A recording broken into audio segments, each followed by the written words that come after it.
All right, I'm Jason Dawson, and I work at the Gibson Memphis Beale Street Showcase. This is where we make the ES guitars, and I'd like to welcome GRAMMY Pro, and I'm gonna provide you guys a tour of our facility and show you how we make these guitars.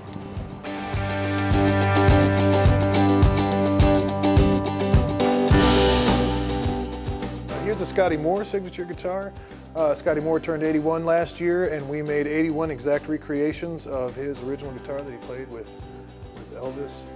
Next to that, we've got a B.B. King Lucille. This one's signed by B.B. King. We consistently make the Lucille's. This year is the 65th anniversary of the naming of the guitar Lucille. Next to that are the flagship guitars for this division, the VS 335 reissue and the Faded Cherry. We move more of these two guitars than we do of any other guitars for this division. Here we've got a 330. This is a 345 in white. This is a 355. This is a fully built out 1959 175. Here we have a Chris Cornell signature. This year we did two guitars for Chris Cornell. This is an Ocean Blue 339. This is just a pretty guitar. This is a Dave Grohl signature model. This is a Joe Bonamassa 335.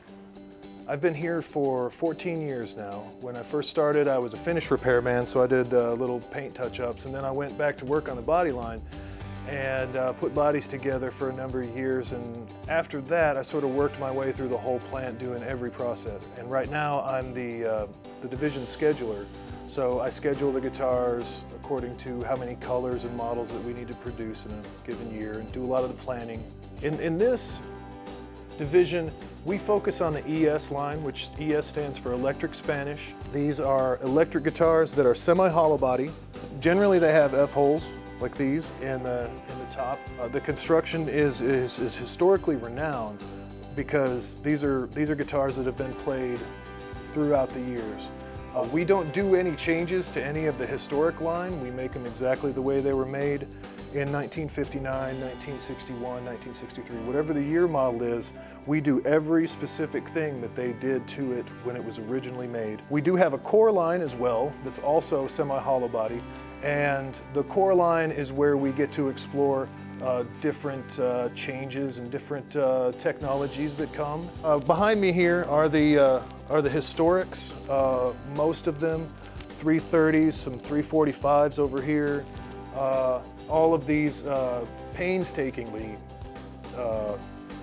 engineered to the specs of the original guitars. We've actually put some of these guitars, like a 63, up against a real 63 and had dealers come in and collectors come in and look at the two guitars and not be able to tell which one was the original and which one wasn't. So, and that's our goal. You know, one special thing about our guitars is if you go back 120 years, Orville Gibson studied the Stradivari violins. And what this all comes from is the guitars were generally flat tops back then, acoustics and stuff like that. And he studied those cellos and violins and understood the arch top design and understood the F-holes. And that's where, when he started making guitars a little bit different, they have arch tops and F-holes, and that's how we keep it today on these guitars. So this guitar's ancient cousin is a Stradivarius violin. This is where we make the ES line of guitars. These are the semi-hollow body guitars. These are some of the more historic guitars that Gibson offers. And these guitars, they begin right here in the veneer tent with the maple. The maple is rotary cut. So as you can see, this piece of wood wants to curve back like this. That's how it was in the tree. And what happens is they're going to take a bolt, which is like a log, turn it on a lathe, and the lathe is going to turn, and they're going to roll a blade up against that as it log turns, and they're going to peel off one long strip of veneer, just like this, nice and thin. It's like unrolling a roll of toilet paper, just one long strip of it, and then they're going to cut it into pieces that look like this. This is going to be the face of the top. Now, every time that log rotates back around, the next layer of wood down as it cuts has the same grain pattern as the last one. So we're going to make sure this is numbered for back and this is numbered for top, and that way the top and the back of your guitar match identically from the same piece of wood. Then we're going to make a sandwich. We're going to take a piece of poplar core stock, and the grain of this wood runs this way. We're going to put that inside and we're gonna make a sandwich with another piece of maple veneer. The grain of this runs that way, so we make a ply, a 3-ply, and we're gonna put it in the original Gibson press for these guitars. It's about 80 years old, and it's sitting out here. We're gonna go look at it next. And that's gonna press this at 1,900 pounds of pressure at 250 degrees. That's gonna steam the water out of the glue, and the steam and the heat and the pressure are what's going to form the arch top shape into the wood, and it's gonna stay that way, and the 3-ply makes it super strong. And that's gonna be the first process for making a top and a back. And then we're gonna do the same thing when it comes to rims. We're gonna also take 3 pieces of veneer, a 3-ply, and we're gonna bend the rim into the shape for the guitars. We do everything here the 100-year-old way of making guitars. We gotta make sure that all of our processes coincide with the way the guitars were originally made. If in 1959 they used this material and they did it this way, we recreate that exactly. We buy old guitars, we take them apart, and when we build reissues of those guitars, we make them exactly the way they were originally made. Okay, this press, the original Kalamazoo Gibson press, this is gonna close up on the veneer. This is 250 degrees Fahrenheit for each plate. It's gonna apply 1,900 pounds of pressure for about 1 minute and 45 seconds.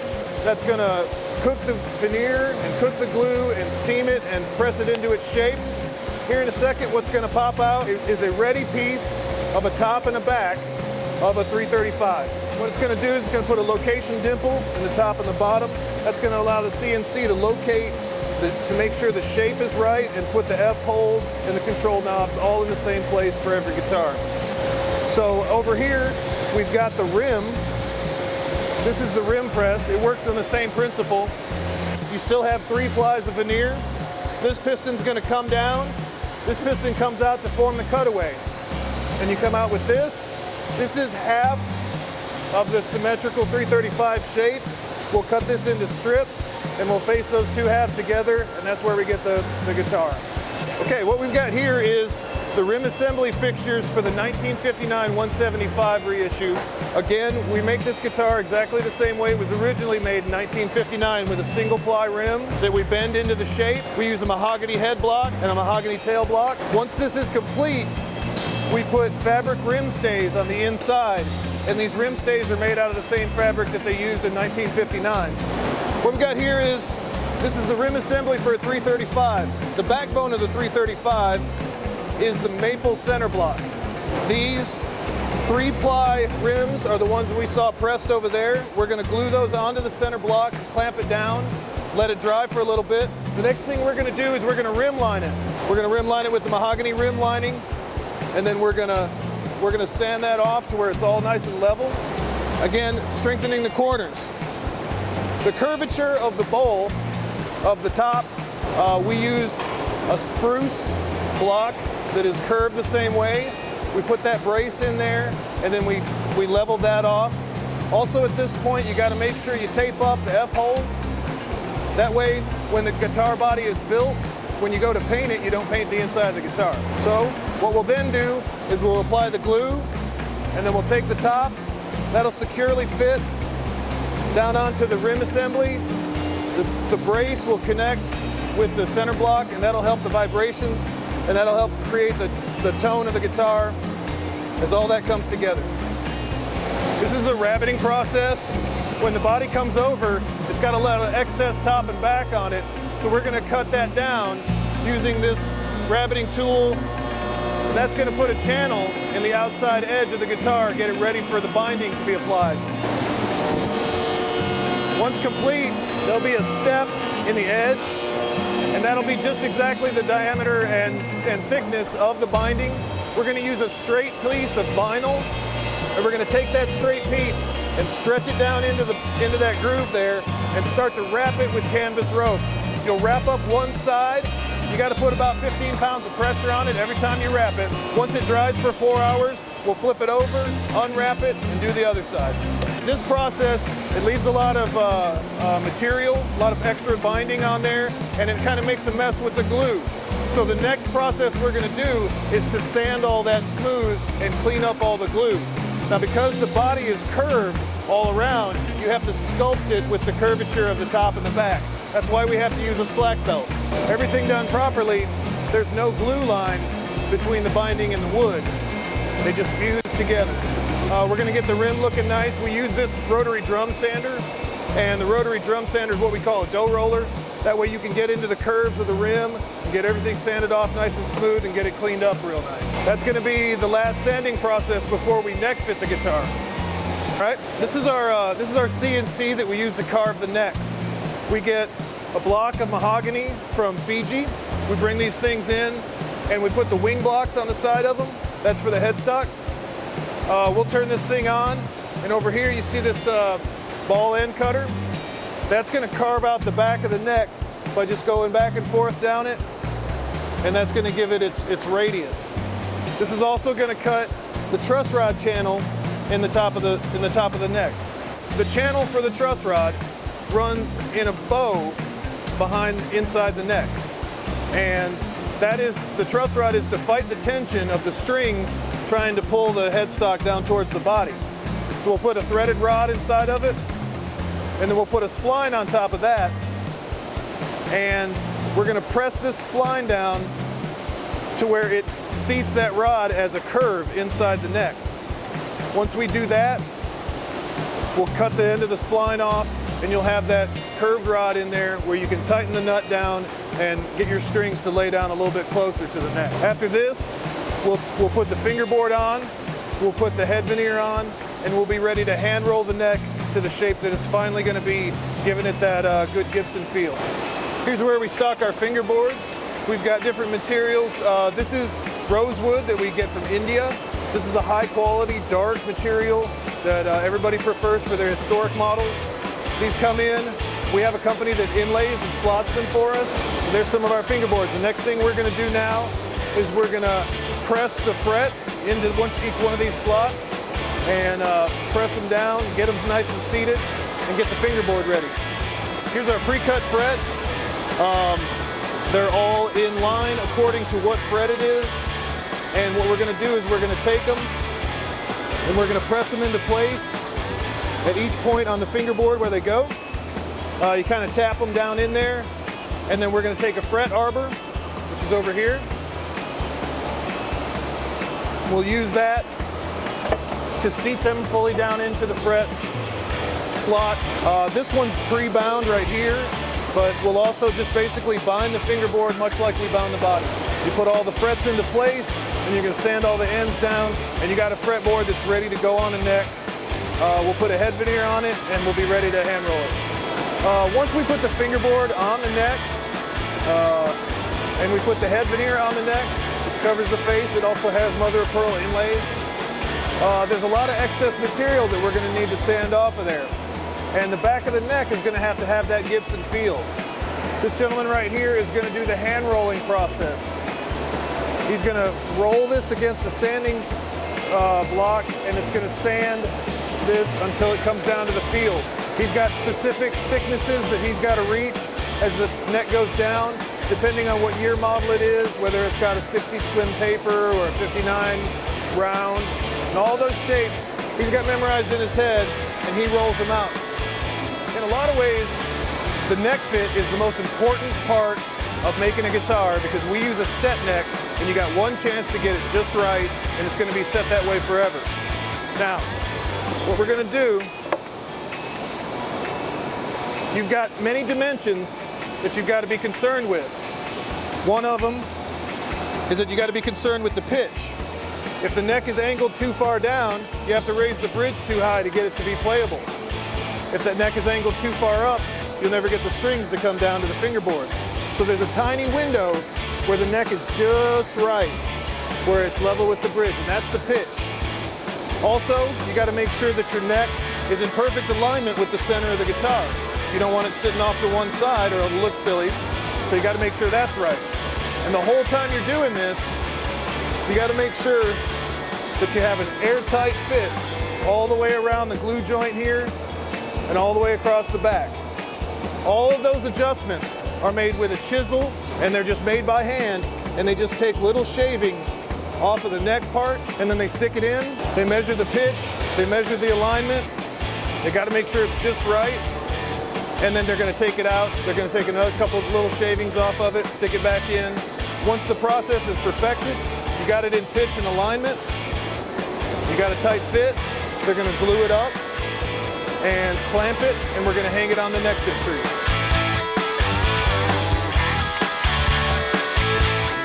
Once the guitar comes off the neck fit tree, the glue's all dry. We're going to route the pickup holes into the top of it.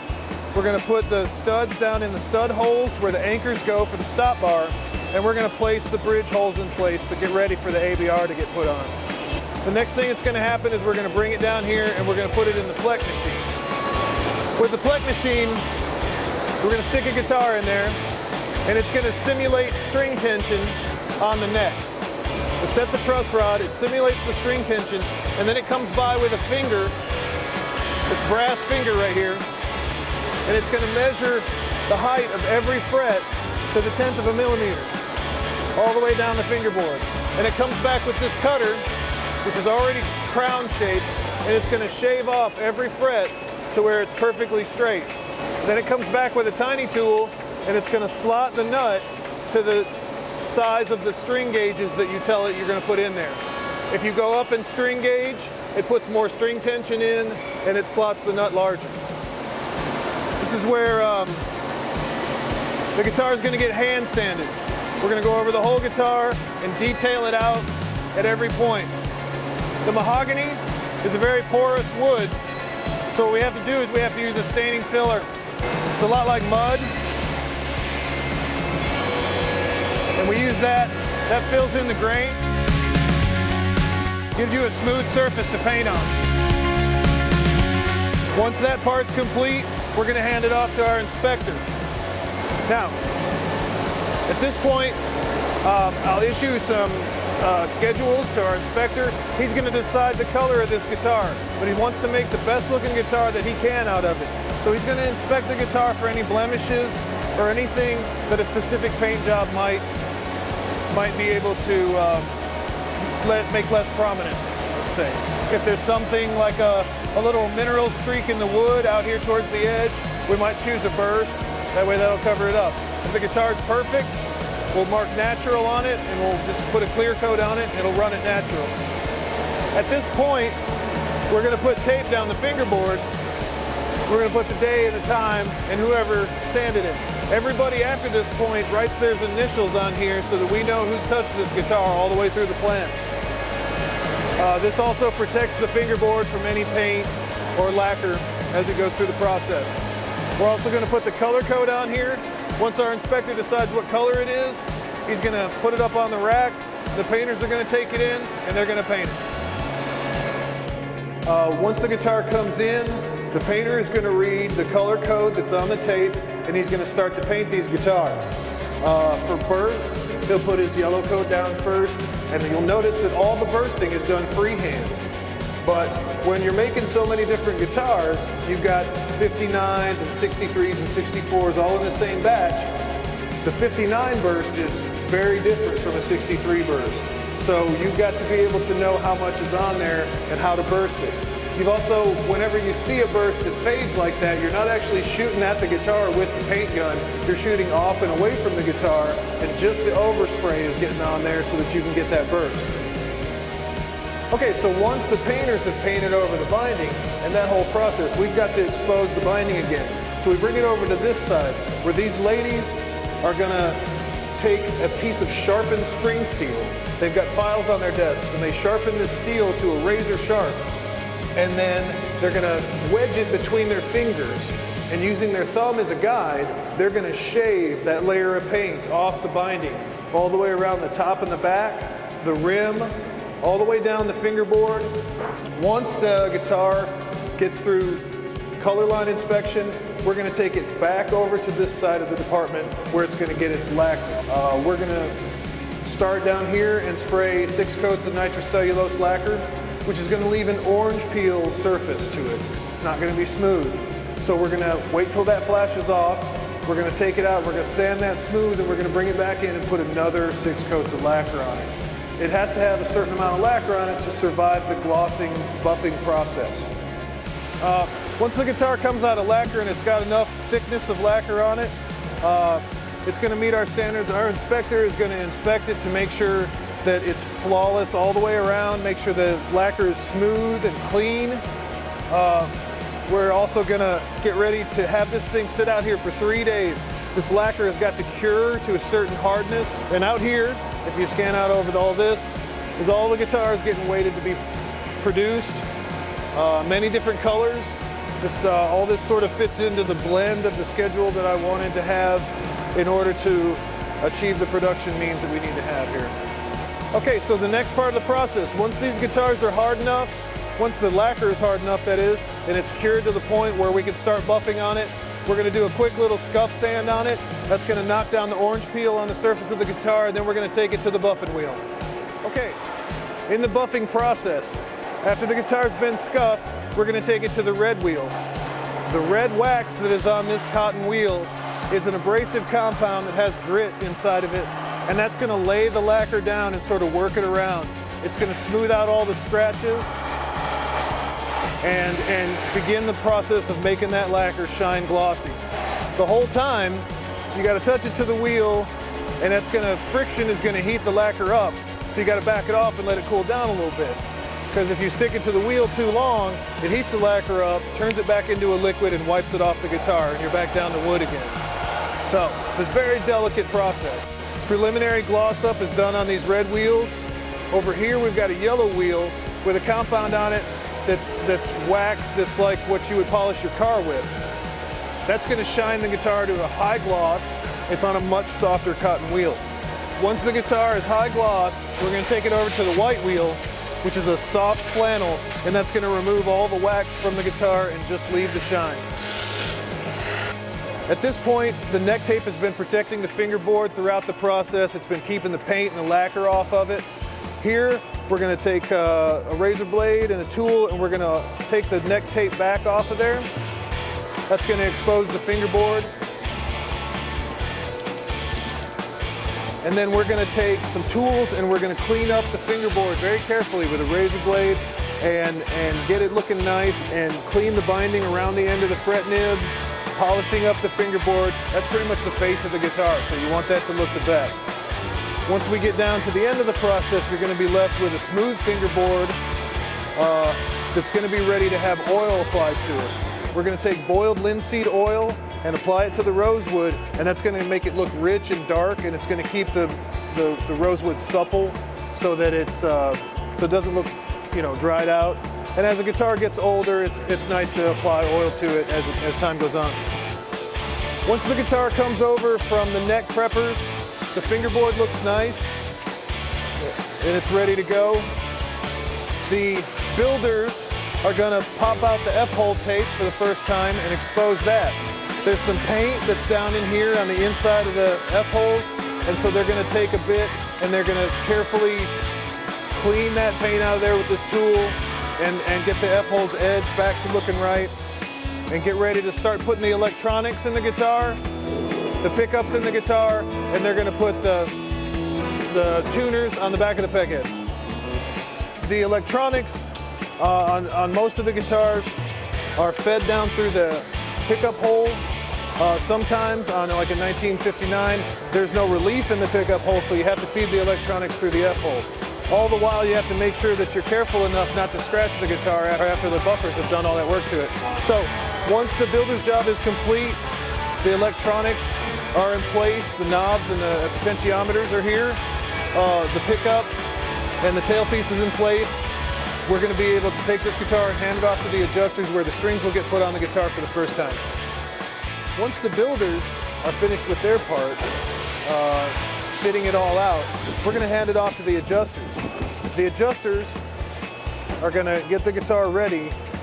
They have to work with the nut a little bit and shape the nut down. Then they're going to take the string set off the stop bar for the first time and actually put the strings on it. It's at this point where the guitar comes to life, stringing it up and tuning it up.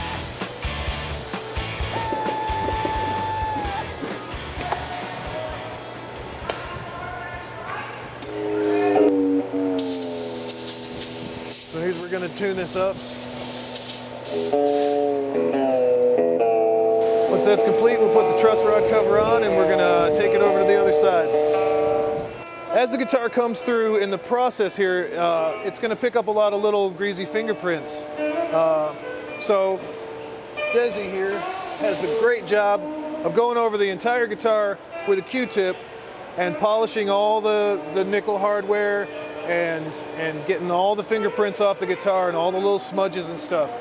So here at cleaning, he's going to detail the whole thing to where it looks absolutely perfect. Once he's finished that, he's going to take and paint the insides of the exposed wood that's inside the F-holes, and this guitar will be perfectly clean and ready to go. He's also going to put the pick guard on. Pick guard placement is key with the different models having different pick guards. Once that's complete, we're going to add it to these racks of guitars that we have here that are ready to ship out all over the globe.